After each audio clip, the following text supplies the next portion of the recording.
Welcome back to Thimbleberry U. I am John Jagay, joined as always by Amy Wallace from Thimbleberry Financial. Amy, great to be with you. Jag, it's great to be with you. Today is part 2 of our 6-part series dealing specifically with those in the tech sector. I know this is a real area of specialty for you at Thimbleberry. And we're talking about those ESPPs today, those employee stock purchase plans. We've talked about them in previous episodes. Going to dive a little bit deeper than we have previously today. So where do we start? Yeah, let's talk about what ESPP is, first of all. As you mentioned, it is an employee stock purchase plan. And it is a fantastic benefit that many of our tech professionals have access to. Now, this is going to be through a public company. And basically what it does is it allows the employee to purchase company stock at a discounted price, typically through payroll deductions. Mm-hmm. At least that's how the best ones work. Okay. We have seen some ESPP plans where it's just an opportunity to buy stock, no discount.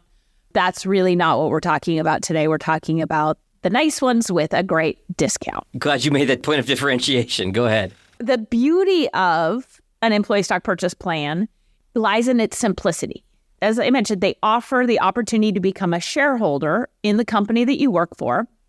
The best ones have a 15% discount on your share price, which creates an immediate gain. That makes sense. Okay. It's a little like contributing to a 401k with an employer match. Yeah, that's exactly what I was just thinking. The benefit is immediate. Exactly. As long as you do certain things. Ah, there it is. So like we just said, that discount, huge advantage. And employee stock purchase plans also often have offering periods lasting a few months. So when you subscribe, you may be in it for 6 months. For example, some are longer. Most often I see 6 months. At the end of that 6 months, your contributions that you put in along the way are used to purchase the shares at that discounted price. Every ESPP can be framed a little bit different. When it buys those shares, it may be at a discount from the end of that period. They may buy from a discount at the beginning of the period, or I've even seen, and this is kind of the Cadillac of plans, is a discount, again, ideally 15%, on the lowest price in the 6 months. Wow. Well, you answered my next question about how it works, but I think it's important to underscore this, Amy, that it's payroll deducted for a set period, and then the purchase happens at the end of that period based on whatever criteria you just walked us through. Correct. And that's the employer sets that criteria, not the employee. Yes, that much I was able to deduce on my own, but thank you for making sure we're all on the same page here. Okay, so of course they sound appealing, Amy, these ESPPs, but what about tax implications? How can tech employees optimize the tax advantages of the ESPPs? The discount that someone receives when purchasing the shares, right, is typically taxed as ordinary income. Mm-hmm. But the real tax benefit can come in when you sell the shares. Okay. So to minimize taxes, if that's the goal, the best thing to do with an ESPP is to hold the shares for at least 1 year from the purchase date and 2 years from the beginning of the offering period. Okay. When you do that, that gain can qualify really as long-term capital gains, which then have a lower tax rate than ordinary income. Or short-term capital gains, which you'd be hit at that rate if you didn't keep it very long. Correct. Well, okay, let's zoom out from the taxes, Amy, and turn to specific strategies that tech folks can employ to make the most of their ESPP participation. So the first strategy I'd say is to participate at the maximum amount you're allowed to participate. Mm-hmm. So this could be set by your employer, but they are also capped by the IRS. Sure. So the most anybody can contribute in a year is $25,000, and that is not indexed for inflation. Okay. But your employer may say, oh, you can contribute 10% of income or 15% of income. Okay, but if that 10 or 15% is above $25,000 over the course of a year, they're going to cut you off early. Okay. Other strategies? Well, it goes back to the taxes we just talked about. That's the best way, as I mentioned, holding the shares to get long-term capital gains and take advantage of the taxes. But when we talk about strategies, it's considering how to sell the shares strategically. Okay. We could hold them for a long time, but one of the things we talked about right up front is the benefit of these ESPP shares is the discount. Sure. And If we are holding them for a period of time, the issue might become that the stock is volatile. Yep. That the employee also works for the company and therefore is tied to the company in a way outside of stock holding. You're too concentrated at that point because your wages are coming from a certain company and your investments are tied to the performance of that same company. That can be dangerous in certain situations. Absolutely. And so from a strategy perspective, just like contributing the amount you need to your 401k, even if the 401k isn't the best investment vehicle for you, contributing so you get the match, it may be best to just participate to get the discount, turn around and sell once the shares become available rather than waiting and holding them for the preferential tax rate. That's a really good point, Amy, and I want to make sure that I'm following. So if I can follow, then for sure our listeners can follow. But the idea being here, you're purchasing that stock at a 15% discount.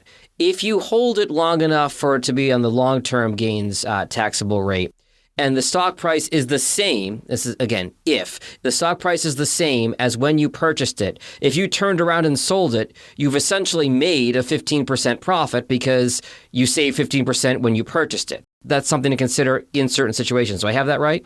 That's correct. Mm-hmm. Okay, so let's put some tangible stuff to this. Can you give us some real-life examples, obviously not mentioning names, but of tech executives and employees who have efficiently used ESPPs to their advantage? Absolutely, Jack. One client that comes to mind who's benefited greatly from the ESPP, let's call him Sam, diligently participated in his company's ESPP plan. Mm-hmm. And, he had one of these great plans that did a 6-month window, got a 15% discount over the lowest price in the 6 months. Wow. And so over the years of working for that company and participating, he accumulated at a sizable discount a significant number of shares. Mm-hmm. They added up over time. But what he did is he did sell strategically along the way, wanting to take advantage of the free money that the plan offered him. And he diversified and used those funds to fund children's college education and boost his retirement savings. So he used it as something you said earlier, it's an automatic payroll deduction. He used it to force savings on a per paycheck basis that he turned around and used after realizing them at a discount to put into his specific goals. This is perfect because it gets that 15% back that you talked about, but then it also, you're turning around, taking that profit and reinvesting it so you're staying diversified and avoid being too concentrated in the company. It really kind of checks all the boxes we've talked about so far in this one particular example. Absolutely. It's a really powerful tool. And I think where a lot of times people get caught up is in the scheme of expenses, all of a sudden adding in a $25,000 bill each year, for example. People kind of flinch for a moment and say, all of a sudden I'm going to start doing this. But when you think about it's forced savings, which often allows you to save more and save better, save more consistently, it's a win. Yeah. Especially with that discount. For sure. So we're kind of touching on our next topic already, Amy, but how can tech employees ensure that their ESPP participation aligns with their broader financial objectives? Yeah. At first, we have to know our objectives. That's fair. It's really easy to say, hey, I'm doing this thing, but not know why we're doing it. And I think in our busy lives, we do that more and more often. So what is it financially I'm trying to achieve? That's the first question. Mm-hmm. Then does this tool play a role, and how can it play a role? Through that automatic savings, as long as you can be diligent about diversifying and have a strategy to do so on a regular basis, it can really fund all sorts of goals. I've seen it fund a simple cash reserve. Mm-hmm. Somebody had a life event and had spent down their cash reserves, and we used their ESPP to force that, and then when it did come due, they just used it to replenish cash. Okay. Along with their regular savings. Like I mentioned, we've had it be used for college education. It's a really nice, simple way to get that college funding going consistently, and then supplemental retirement income outside of other retirement savings that's happening. So it's really incredibly versatile. It's about what's the right strategy for you and how to then execute on that systematically. It makes a lot of sense, and there certainly are a lot of benefits to this. What should people, before we wrap up, Amy, consider when deciding whether to sell or hold those ESPP shares? Yeah, I think we go back to what I said at the beginning of the last topic. It's purpose. Mm-hmm. What are you trying to achieve by participating? Is it free money in the form of the discount? An expectation of the stock price increasing, meaning you're speculative and believe that the company stock is going to go up. I think another piece to add in there is that you're also in a financial position that if the stock price goes down, and knowing that you work there, you're not going to be hurt financially. Mm-hmm. Or is it something else? So depending on the answers to that, I think it really drives, am I going to sell or am I going to hold? Mm-hmm. And underlying that, which I alluded to, is what other assets do you have? Sure. Right? If you're in a financial position, if you're financially independent and you say, hey, I'm willing to be speculative on my company stock while I work here because I don't even need to work anymore, well, then we know you have enough other assets to support you going forward. And this is more fun money at that point. Yeah, for sure.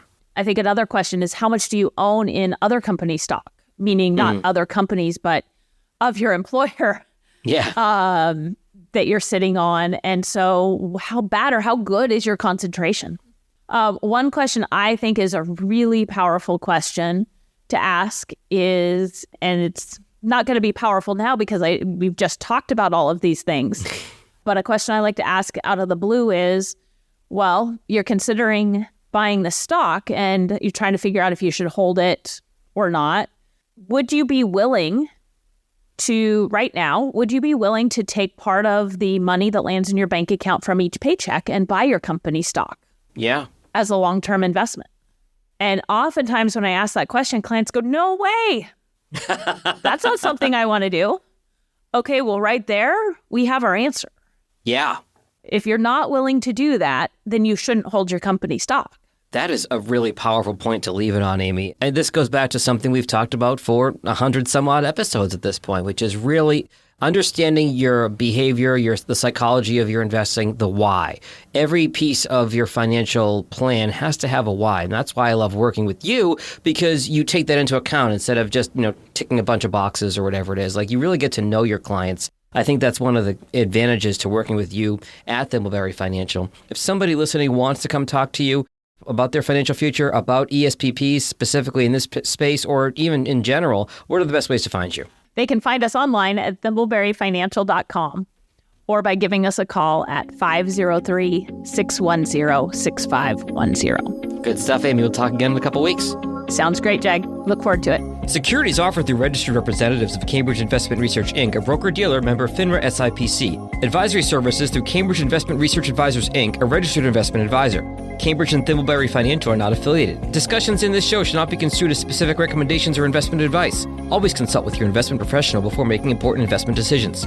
Securities offered through registered representatives of Cambridge Investment Research, Inc., a broker-dealer member FINRA SIPC. Advisory services through Cambridge Investment Research Advisors, Inc., a registered investment advisor. Cambridge and Thimbleberry Financial are not affiliated.